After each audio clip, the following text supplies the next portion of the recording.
All right, there we go. Hello, hello. What's up? We're here. We're back. We're here. We're back. I'm pretty full, so I'm good to go. Hubble's full. The world is good. I was going to stop and get some porter today, but Not into that beer usually. yeah. Just a personal preference. Yeah.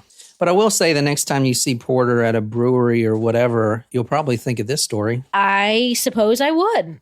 A porter is a dark brown bitter beer brewed from malt, partly charred or browned by drying at a high temperature. All right, tonight we're going to London 1814. We're going to 279 Tottenham Court Road. I was trying to say that in a London accent. That was stupid. Tottenham Court Road. If I could figure out how to zoom out on this Google Earth, it's driving me absolutely crazy. But this is it. The exact spot we're going to is right here, the Dominion Theater. And this did not look like that back in the day, but it was the same theater that we're going to. Okay. So obviously you know what story this is. The London Beer Flood. So this was not a theater back then. It was a Pub? No. Oh. You think they have enough beer in a pub? It was a brewery. Oh. A brew. Oh, okay. Yeah. Yeah. All right. It was actually called a brew house.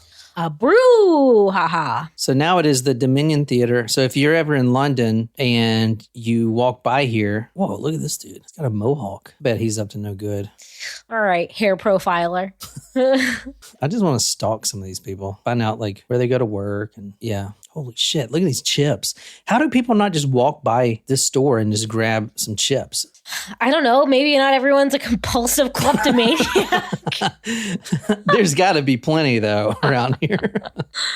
Oh, man. All right. Anyway, that's where we're going to tonight, 1814. We're going to a Monday afternoon. Let me show you the actual street. So you just saw what it looked like today, like the actual today street. Not the same building, but the same spot. Mm-hmm. This is the same spot. This is now the theater. You see the white building there. Mm-hmm. That's the same spot we're going to. So you look how different it is in 200 years. You know? Yeah. That's crazy. Now, you kind of know what this is, but I need to briefly tell you the story about the back neighborhood behind this, because it is known as, from one history blogger, quote, the worst sink of iniquity. It is the St. Giles Rookery. So I was looking up, I was like, why is it called a rookery? So you'll see some streets that are like the slums. In the old days, these slums were called rookeries. And I was looking up why they call them rookeries. It's because rooks, like the actual bird, they make these weird nests and they make all this weird sound. So it's like loud and chaotic. That's why they call them rookeries. I don't know.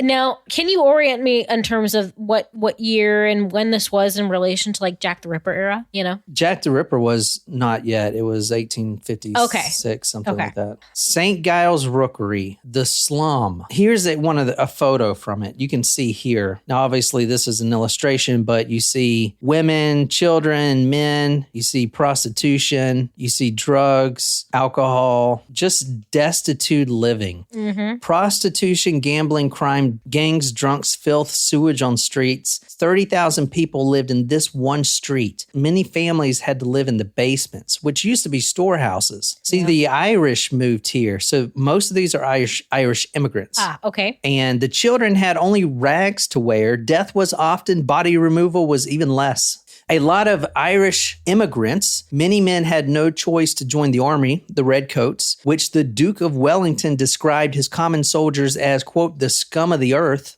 So you did not want to be a soldier back then at all, because you had the worst conditions and you got no pay. Oh, that's pretty much how it is.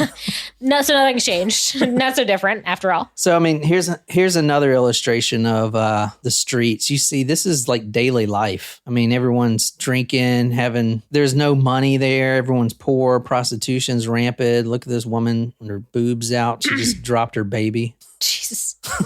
Oh my God. She's dropping her baby as she's eating something. I think it's pills or something. I don't know. Oh boy. Look, this guy's a skeleton. Oh boy. So that was behind the brewery. Now we're going to 1814. We're actually going to the Horseshoe Brewery. Okay. It was the 6th largest in London at the time. All right. Now we're going to get right into it. I just had to give you a little background on the people that are going to be affected by this story. Okay. George Crick, who worked for the Horseshoe Brew House for 17 years, was finishing up a work order. He had to fix one of the vats.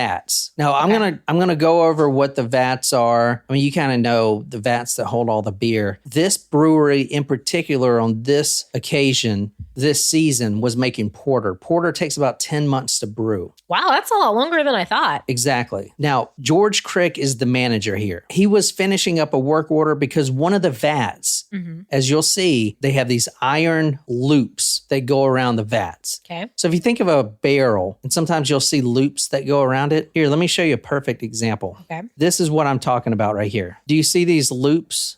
You see like 1, 2, those loops? Oh, yeah. Those loops go around the vat. One of those loops had slipped off one of the vats. Now, we're going to talk about the vats. The vats are the big barrels that hold all the beer because they were unusually large, okay? Which I mean, this is a lot of beer. I mean, do you know how many gallons? Yeah, we're going to get to that. Let me show you a picture. These vats, this is of the brewery. You've never seen something like this before. This is insane. And I'm going to tell you why they had such big vats. You know, Martin, I was going to do that's funny. I was going to do, when I do the H.H. Holmes episode, the first one I'm going to do is going to be the vat of acid episode because he actually throws someone in a vat of acid. And I thought that would be the perfect freaking title. That is my favorite episode. I'm like so glad Martin said it because I was going to say it too. When he That is definitely the pinnacle of Rick and Morty right there, man. Yeah, that's a good show. Check out these vats. They are huge. These vats are 22 feet tall. Damn. And they're suspended above ground about 10 feet. You see the little platform there? It's quite the engineering for this day. They are enormous. Let me go back to that one picture I was showing you. You see right here, you see how just large they are compared to this woman. Yeah. Oh, yeah. So this is like 5 stories tall. Yeah, it's huge. Maybe not quite that much, but now, so George Crick, he's finishing up a work order because this Monday, one of the iron loops that I just showed you on the vat had slipped off the rivets. One of the iron hoops have slipped off the rivet, and this wasn't abnormal. He's seen this happen before, and it's just you put a work order in and, you know, some guy comes and fixes it. Okay. You know, and they could even wait a few days. It's not a big deal. Easy peasy. He wrote to Mr. Young, which was a partner in the Horseshoe Brewery. So it was around 5 o'clock. George Crick was in the brewery office, and he had just given this work order to the post boy to deliver. Suddenly, he hears this ungodly loud boom, just a boom. It was like a bomb was right under his desk and blew his ears out. It was huge.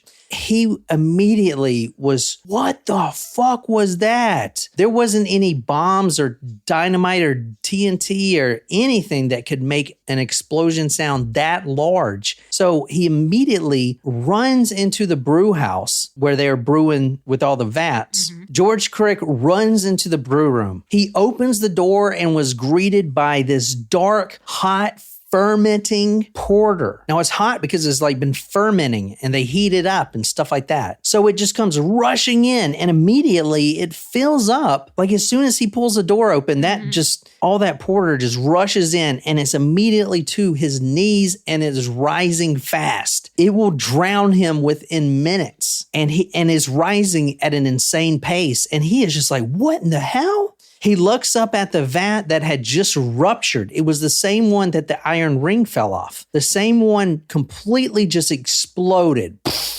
One worker, which they called witness in these old newspapers, was only 3 yards away from the explosion. From the Morning Chronicle on the 20th of October, 1814, witness was standing on the platform within 3 yards of the vat when, without the smallest previous notice, it burst. He heard the crash of the vat going off. He ran to the storehouse where the vat was. He was above his knees in beer. The witness had also heard this incredible crash, and he was only 3 yards from it. Luckily, he was on the side of it where it wasn't going to kill him instantly. Now, one side of this brew house, what they're about to figure out, what George Crick is about to figure out is this is a lot worse than it seems. It's pretty bad, but it is a lot worse than he knows so far. The brew house, the entire side of the brew house, 25-foot high walls on the brew house had been completely torn to rubble in an instant when this vat burst. This vat exploded. Now, the vats, if you go back to the photo, you see they're really close to the back walls.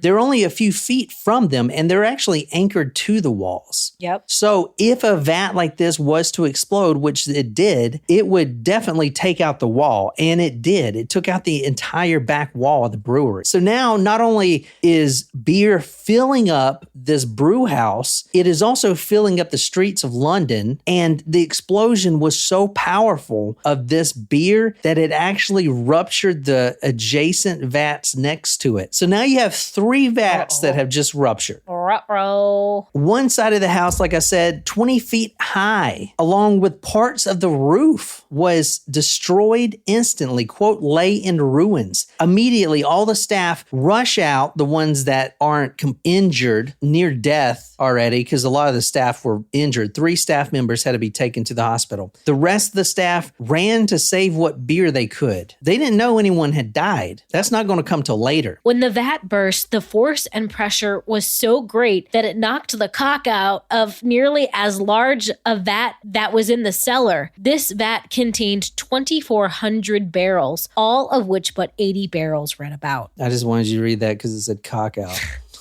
One witness described nearly drowning. All at once, I found myself borne onward with great velocity by a torrent which burst upon me so suddenly as almost to deprive me of breath. Just that one vat was 2,400 barrels, which is over 7,000 gallons here. All right. That is a like swimming pool. Yeah, I can see that. Amount. Small swimming pool, but a swimming pool. Let me go back to the vats real quick, okay, before we go any further. These vats here were 22 feet tall, filled within 4 inches to the top. They were huge. 22 feet is like the size of your house. Yeah, that's big. This vat of beer contains 7,660 barrels, and it was been brewing for the last 10 months. The 4 inches, is that a lot? That's a lot of beer. Yeah. The hoop that fell. 99 barrels of beer. Like, we're a lot greater than that. The iron hoops that I showed you, like the one that slipped off, each hoop weighed over 700 pounds. Jeez. So you can't just like push it back up. Yeah. Oh, yeah. Wow. The beer that was brewed was dark colored beer known as porter. And these vats weren't just for functionality. They were also an attraction. It was like a brew wars to see who can build the biggest vats. Can you read And then they realized maybe that wasn't a good idea. Yeah. It is thought that the one of the most spectacular sights, certainly at the major London porter breweries, was the sheer size of the storage vats, much kudos being attached to the brewer in possession of the largest example, writes author Ian S. Hornsey in A History of Beer and Brewing. Now, keep in mind, these vats are wooden, so they eventually can rot and stuff. Yeah. It's not a good idea. No. An article from the Smithsonian magazine that I found said that the bigger vats actually became a competition among brew houses up until the flood, that is. Okay. Where the behemoth, luckily it wasn't this one, but the behemoth at the Pinnacle held 18,000 barrels. And was held together with 80 tons of iron. Jeez. Wow. 18,000 barrels. That is over twice as large as this one. That is a swimming pool. That is a lot. That's a swimming pool amount of beer. So, I mean, look at this photo one more time. All of a sudden this is only a half of it. All of a sudden this vat just explodes and just beer porter just runs out, right? So what the workers didn't realize at this point as they were out scooping up the beer and trying to recoup some of their losses, because it's going to be the total loss just in the beer was in today's money $25,000. Not to mention the damage to the brewery. Wow. So the workers are trying to recoup their losses by scooping up the beer at this point, and sanitation wasn't that big of a concern back then. And they then noticed the back wall had been completely taken out. Half of the roof is gone, and the streets of St. Giles Rookery, with all the poor people and the destitution, are now floating in porter. Okay. It was a, quote, 20-foot tsunami. Jesus. That's what it says. Wow. First, New Street and George Street. So if you go back to the London map where I showed you on Google Earth, it was right behind there. It's now a theater, so the street's right behind there. It first went on New Street and George Street. Now, this is a tidal wave we're talking about. So this is right when it breaks through the wall. A tidal wave of beer 20 feet tall is flowing at an immense speed. Hannah Banfield, a 4-year-old, and her mother and one of her friends, quote, another child, were at tea on the first floor of the nearby house. The mother and her daughter, Hannah, quote, washed by the flood into the ruins, and they were found at 6:30 p.m. dead. They were the first bodies found. So the first bodies found weren't even found for an hour and a half after this thing busted. They were on the first floor, and it just came right into the windows and drowned them out and actually pushed them out of the house they were in. Yeah. They were found down the street. The other child who survived, that's what it says, the quote, other child, but they didn't give a name, survived miraculously, was found nearly suffocated on a bed in the adjacent room. The mother survived too, where she was in a hospital, quote, where she lies in a dangerous state, end quote. I don't know if she survived or not, ultimately. It was about an hour and a half before that first body of the 4-year-old floated up. Quote, she was quite dead and her body was carried to the Horseshoe Public House. Next to her was floating a portion of the neighbor's wall. So it actually took not only the brewery wall, but the surrounding houses, it took their walls down as well. Now, going back to George Crick, who was the manager who just filled out that work order, he went into the brew house, looked over and saw his own brother, who was also the superintendent under him. He was being pulled out from one of the vats lying on its side. Quote, he and one of the laborers were in the Middlesex Hospital in a dangerous way. They had to be taken to the hospital. The bursting of the brew house walls and the fall of heavy timber materially contributed to aggravate the mischief by forcing the roof and walls of the adjoining houses. From the Times, the 19th of October, 1814. The surrounding houses in the street, the reason they came down so easily is because they're dilapidated anyway. Right. There's 2 or 3 families that live in one room of this of a house. Yeah. And they're dilapidated. Structurally not sound. Right. Definitely not enough to withstand a tidal wave, you know. Of any kind, let alone beer. So literally half the houses on this street are going to come down and collapse. Jeez. So now you can kind of see where all the victims or all the deaths are coming from. Yeah. One witness, a Richard Halls, he lived at number 22, which number 2, house number 2 is the brewery. So number 22, wow, that is quite a ways away. Mm-hmm. He heard a powerful crash and then looked at the back part of his house, quote, beaten in. Everything in his cellar was destroyed and filled with beer, quote, pouring across the street. So even 20 houses down, his house got beaten in. He then sees an Eleanor Cooper, who was his house servant, in the yard. She was washing pots at the time. Her back was turned and the explosion happened. And before she could do anything but look, that beer took her over. A tremendous wall of liquid broke through the wall of Richard's house and crumpled her instantly. Jesus. Crumpled Eleanor instantly. Witnesses rushed over to desperately pull her out of the rubble of bricks and wood and beer. One man found her arm as if it was reaching for safety, and he's like, "Oh, she's gonna be okay," or at least that's what he had hoped she was doing. She was buried under the ruins, from whence she was dug out about 20 minutes past 8 o'clock. Mr. Ogle, a surgeon, attended to render medical assistance, but she was quite dead. She was quite dead. The next witness, John Cummins, a bricklayer and also some owner of the houses on New Street. He is the one that found Elizabeth Smith on the ruins of one of his homes' first floor. There was a second one. Quote, soaked in poverty, the St. Giles neighborhood was now saturated in beer, writes History.com. Our neighbors waded through the beer and wreckage in search of people trapped by the destruction. Newspaper accounts record that everyone was quiet in order to hear the cries of those trapped. So they are trapped, drowned, and covered in rubble, and everyone's just trying to be quiet so they can hear the screaming. What a nightmare. All right, let's move on to the next bodies. So this tidal wave is still flowing down.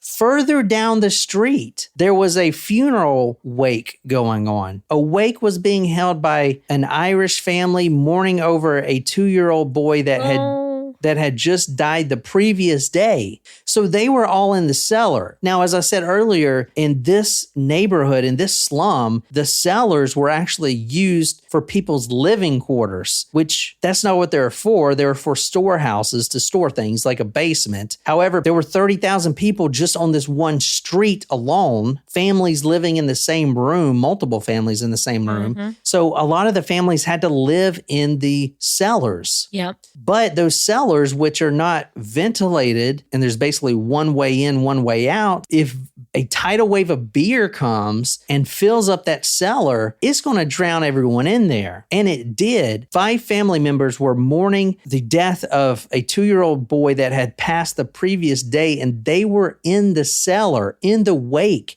The water rushed in, sealing all 5 mourners inside, drowning, including the deceased boy's mother and a 3-year-old boy named Thomas Murray. Catherine Butler was the grandmother there, 65. She was the oldest. Her daughter, Mary Mulvey, and her son, Thomas Murray, 3 years old, was found at 4 p.m. the following day. They weren't even found on a Monday. They were found on Tuesday. 24 hours later, they were discovered. Isn't sad. This crazy? This is wild. I mean, it's nuts, man. Sarah Bates, a 3-year-old child, was also found. She was found in the ruins of a house number 3 in New Street. Further down, the porter drowned her in the cellar where she was playing. 3 workers at the brewery were sent to the hospital, but no deaths were recorded from the brew staff. That's interesting. Which was crazy. Yeah. I guess it just kind of like broke out the door. Yeah, and it ruptured in the back and went out instead of, I mean, it did go in, but it went out mostly into the streets. Yeah. All in all, just in this, 8 people would be dead. 2 3-year-olds, 1 4-year-old, up to the age of 65. Jesus. That's sad. What does the drunk and drugged hooligans of St. Giles Rookery do when nearly 1 million pints of beer is sloshing through the street? They started cupping their hands and bringing bottles, and oh my God. Reportedly there was at least 1 death from alcohol poisoning. Wow. Wow.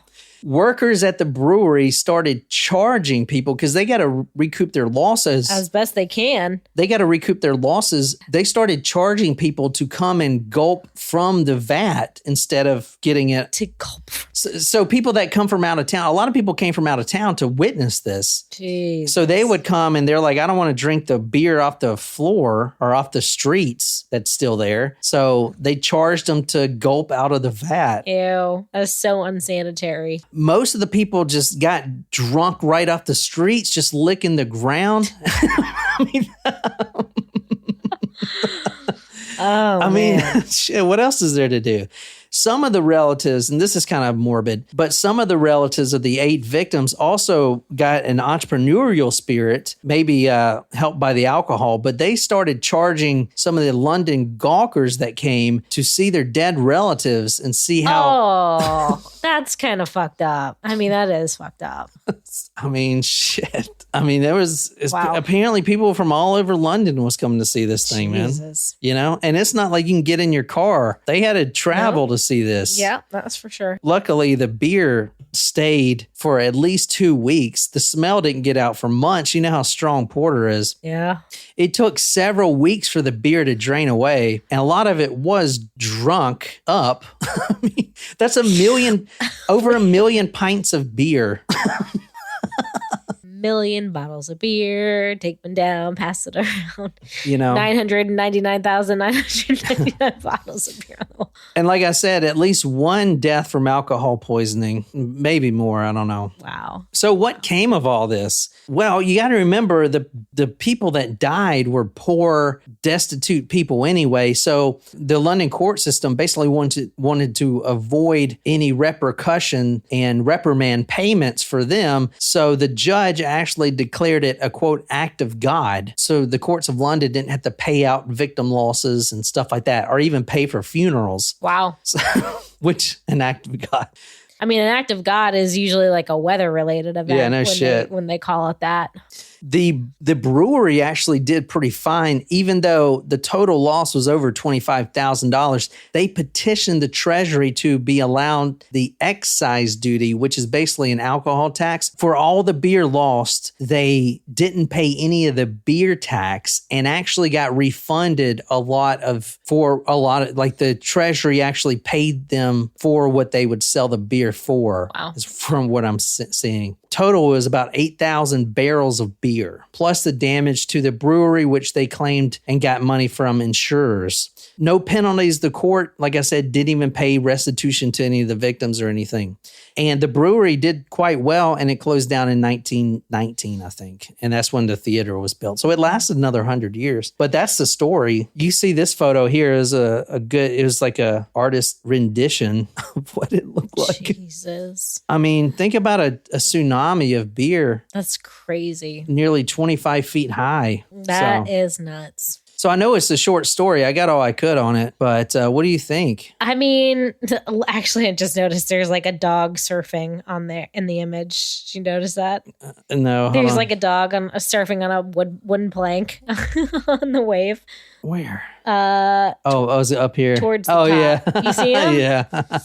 That's awesome. I mean, it's a crazy story. I hate that people did die from this. Yeah. So it would make me like the story more if nobody died or was injured in the making of the Great Beer Flood. It's interesting because I was wondering how people would die from it. People right next to it, obviously, they drowned. They drowned instantly. Yeah. And then it made sense with families living in the cellars and stuff like that. And unfortunately, that family was at a funeral wake in the cellar and they drowned right there. Yeah. All of them. That's awful. All 5 of them drowned because the porter just runs in. It's a horrible way to die. You know, let's say it's like the cellar, stairs going down and then there's a door. It traps you in there and it fills up so quick, man. I mean, and you're probably getting really drunk like instantly too. Shram says that it probably gets absorbed through the skin. So I could see that. Plus you're drinking it, not consciously, but you're just like, you're gulping it down, a lot of it. Yeah. I mean, you'll die from the drowning before you're actually getting drunk from it, though. Yeah. Even though you are ingesting, obviously, a ton of it. And it's black. You can't see anything. Yeah. And there's no lighting. This is 1814, so there's no lights in the cellar and stuff like that. They had candles. So honestly, scary. Very scary. I mean, how would you even find the porter comes down, burns out the candles, everything's pitch black, and you don't know where the door is? I mean, it's just fucking nuts, man. Well, I'm glad that they have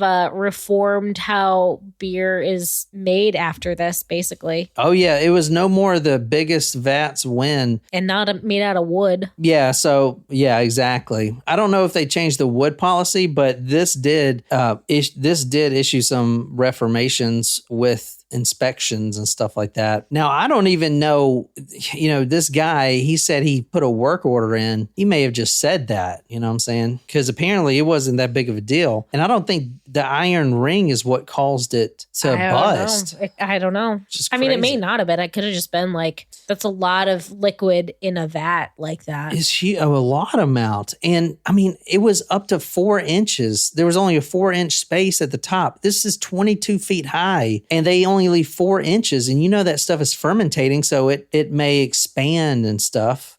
Yeah. It's like crazy. Yeah. Yeah. They just think these like iron hoops can hold it. Yeah, it could hold the barrel, but not, I mean, the shit can come out leak too. It's crazy. Yeah. Anyway, I hope you guys that was a really short one. Crazy story, That was a request from a while back. I don't even know who requested it, but we're going to do a crazy one this weekend. I can't wait. And so I guess headlines tomorrow.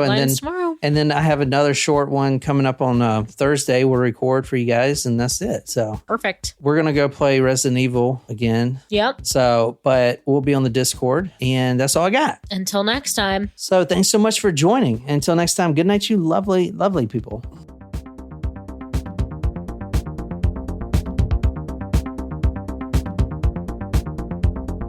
I kind of run this shit.